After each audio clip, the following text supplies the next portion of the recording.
poderia monitorar o trajeto que essa draga fazia ao ir e vir, e nem isso foi colocado. Quando o Ministério Público se manifestou e fez essa exigência, a Codesp colocou isso numa única viagem e depois tirou. Ou seja, hoje não há controle sobre isso, esse material pode estar sendo descartado em qualquer lugar, sem que ninguém esteja fazendo acompanhamento efetivo. Eu ainda queria fazer uma pequena interrupção para chamar a atenção para um outro ponto. O fato de que essas coisas acontecem porque o Porto de Santos não é regionalizado.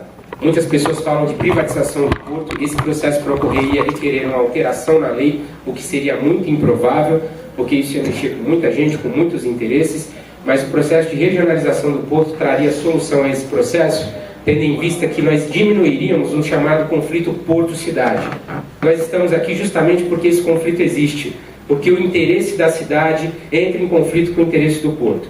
Eu estou desenvolvendo um processo, um estudo com a Universidade Federal de São Paulo, através da Unidade de Santos, onde eu peguei o plano diretor da cidade de Santos e o PDZ, que é o Plano de Desenvolvimento Portuário, e nós já identificamos 988 pontos de conflito. Significa que a cidade que abriga o porto e o porto que depende da cidade não conversam sobre seus processos de expansão. Isso é altamente preocupante.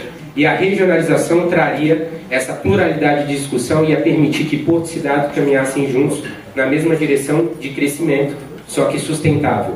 Tão importante para a vida das pessoas que habitam a nossa região, que também é turística, mas que tem se tornado uma bomba relógio por conta desses empreendimentos aqui instalados, tá? Vamos entender um pouquinho melhor o cenário. O que é uma cava, né? A gente sabe que cava é um buraco, mas aqui eu trouxe uma parte técnica para nós entendermos melhor como isso é tratado. É um método de dragagem, ou seja, é um método de esconder o material dragado, né? A cava é algo que me preocupa muito porque as experiências não são bem sucedidas e nós resolvemos repetir aqui porque ela é mais barata.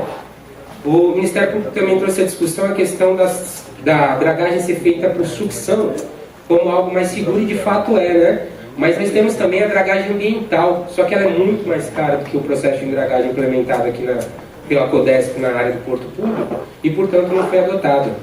Isso lamentavelmente, porque a dragagem ambiental não tem como fazer dragagem sem impacto, tá, gente? Mas ela minimizaria ainda mais esses impactos colocados nesse processo inevitável. O porto tem que crescer, mas nós temos que buscar formas dele crescer sem prejudicar a vida na região. Que é confinamento em cavas, né? Eu também trouxe uma definição, como esse processo se dá, restringindo esse material dentro da área. É muito engraçado que se diga hoje que não é possível retirar o material de dentro das cavas, sendo que essa cortina que é feita para manter esse material confinado é aberta toda vez que a draga entra lá para poder descartar mais material. Então, é difícil conceber, inclusive, que o processo que foi feito para retirar esse material contaminado do local onde ele estava depositado, por interesse da empresa, que infelizmente está envolvida em alguns processos aqui do nosso país, né, que envolvem tragédias, quando ela adquiriu, né, essa área que muita gente confunde, mas ali é a área continental de Santos, que é vizinha à área de Cubatão, porque você caminha 20 metros, você já está dentro de Cubatão, no porto da Alzeminas. Eles resolveram expandir, eles tinham um berço de atracação, ou seja, eles operavam um navio. Um berço de atracação, falando é hábito de professor, tá, gente, explicar as coisas em detalhes, mas um berço de atracação é como um lugar que o navio estaciona, tá? Como se fosse um carro, um lugar que ele estaciona. De 1 para 3, só que para fazer isso eles precisavam dragar o mangue. E ao fazer isso eles tiraram o material, revolveram, né? Trouxeram à tona material contaminante depositado naquele local, principalmente ali na década de 70 e 80, quando Cubatão, até por falta de órgãos fiscalizadores, as empresas poluíam absurdos, descartavam metais pesados, entre outros. Tudo isso foi trazido à tona com o processo de dragagem. E nós temos solução, e é disso que eu queria falar. Quando eu pedi para antecipar a fala, porque tem solução aqui no Porto de Santos. Nós temos uma empresa que é uma joint venture formada por um grupo empresarial que cansou de trazer seus navios ao Porto de Santos sem mal atendido, porque apesar desses crimes, de tudo que a gente faz, o Porto de Santos ainda é muito ineficiente, é o mais caro do Brasil. É até 35% mais caro, mesmo com tudo isso que ocorre. Tá? Então, o que aconteceu? Essa empresa criou um terminal aqui e resolveu um dos grandes problemas nossos, que é a prova de que pode ser feito de uma outra maneira. É a Brasil Terminal Portuário. O que ela fez? Nós tínhamos ali o lixão, era o maior passivo ambiental do estado de São Paulo. Eles gastaram mais de 1 bilhão e 300 milhões de reais fazendo remediação do solo. O que é isso? Eles tiraram metro cúbico por metro cúbico de material contaminado, mandaram para o interior de São Paulo, purificaram esse solo, e depois esse solo voltou para a região em condições de ser implementado de novo no local, com a recuperação total da área. Então tem sim solução, ela é mais custosa, mas ela é sustentável a longo prazo. Muito provavelmente quem toma essas decisões não resida na região, então por isso não temos impactos que elas vão gerar no futuro. Tá? Mas tem solução sim. À mesma medida que nós temos esse bom exemplo, nós temos a cava subaquática como exemplo negativo, nós temos o terminal que foi instalado também área de Santos, né, ali na Ilha de Ana, que vocês talvez conheçam. Primeiro ele se chamou Embraport, hoje ele se chama de P-World, tá? Que foi um empreendimento do grupo Odebrecht com o grupo Coimex e que foi feito aterrando mangue. Tá? E pegaram inclusive material contaminado, colocaram dentro de geobag e instalaram o terminal matando toda a vida marinha na região. Temos estudos que comprovam o desaparecimento de espécies e principalmente tem uma lei federal que impede pesca em área portuária e nós tínhamos ao lado a Ilha de Ana, que é uma comunidade de pescadores santista, que foi impedida de pescar, ou seja, interferimos diretamente no meio de vida dessas pessoas sem qualquer compensação. Tá? E isso também é muito sério. Sem qualquer compensação, forma de falar, a empresa se fez presente ali por um determinado período, mas, inclusive devido aos contaminantes da dragagem, eles vendiam muito marisco e eles foram proibidos de consumir o próprio marisco e também de pescar. Tá? Então, são coisas que já vêm ocorrendo aqui no Porto há muito tempo. O problema não é o crescimento, eu defendo o crescimento, o problema é a forma com a qual ele vem se dando aqui nos últimos anos e a falta de discussão sobre esse tema. Tá? Vamos lá.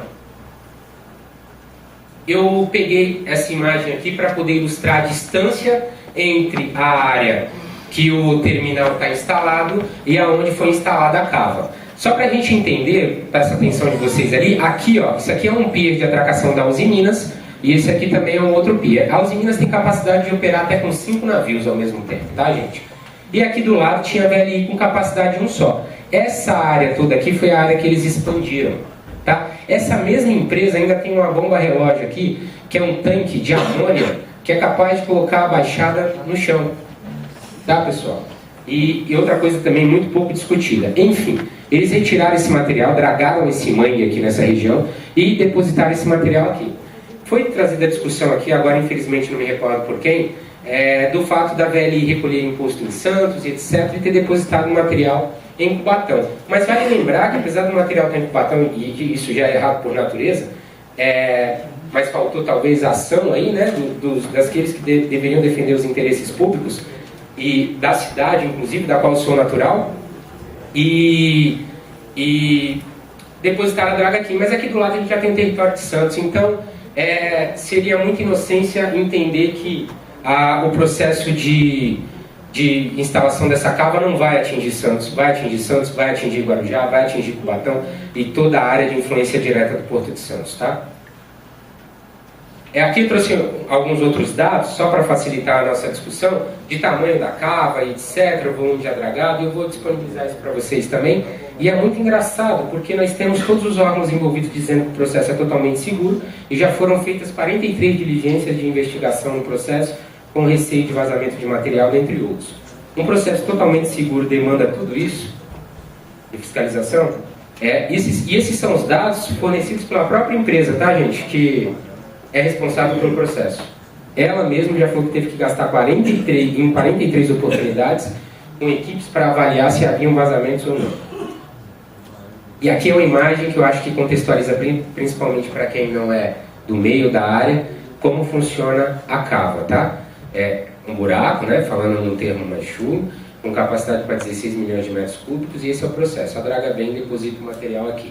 Eu não consigo conceber que esse processo aqui é menos poluente do que a retirada do local natural de onde ele existia, e tampouco, se ele já está aqui confinado, que seja mais difícil tirar ele daqui do que do ambiente natural ao qual ele se encontrava. Porque se aqui está protegido, se aqui eu tenho uma cortina de silt, como é que é mais arriscado tirar ele daqui do que tirar ele do ambiente natural ao qual ele se encontrava? Esse argumento não se sustenta por uma questão lógica. Vamos lá. Desafios do Porto de Santos, né? Nós temos alguns desafios, a gente vai avançar aqui daqui a pouco na discussão. Isso para ele crescer, tá, gente? O Porto de Santos tem que cuidar de dragagem? Sim, tem que cuidar de dragagem, mas a gente poderia fazer dragagem ambiental, né? Prejudicar menos a vida das pessoas, gerar estudos de compensação e arrima de fato feitos para pensar na vida das pessoas da região e no crescimento do porto, e não somente no interesse econômico, né? As pessoas que vêm aqui usam a região para desenvolver seus negócios, não residem aqui e ainda deixam um dano para quem aqui vive. Os novos arrendamentos, inovações antecipadas de contrato que possibilitam investimento dos terminais, consolidação do novo modelo de gestão. O Porto de Santos hoje tem um passivo trabalhista de mais de 4 mil ações, tá? Isso em relação à companhia gestora, né? No caso a Codesp. E principalmente eu coloquei em destaque aqui um plano de sustentabilidade e expansão portuária. O Porto precisa crescer? Precisa. Nós precisamos que o Porto cresça, mas nós precisamos que ele faça isso de maneira sustentável. Bom, essa era a discussão principal que eu queria trazer aqui à tona, pessoal. E eu tenho aqui meus contatos, tá? Se vocês precisarem tirar alguma dúvida ou alguma forma de qual eu possa contribuir, eu gostaria de agradecer a presença de todos, porque essa discussão é fundamental, meus alunos que aqui também estão presentes, e ainda fazer uma menção a vereadora Thelma fez que eu sou o menor, mas é assim que eu me sinto na luta dos interesses da nossa região. Eu quero me conservar jovem sempre para poder, com essa juventude interior, poder buscar os nossos interesses e defender aquilo que é certo.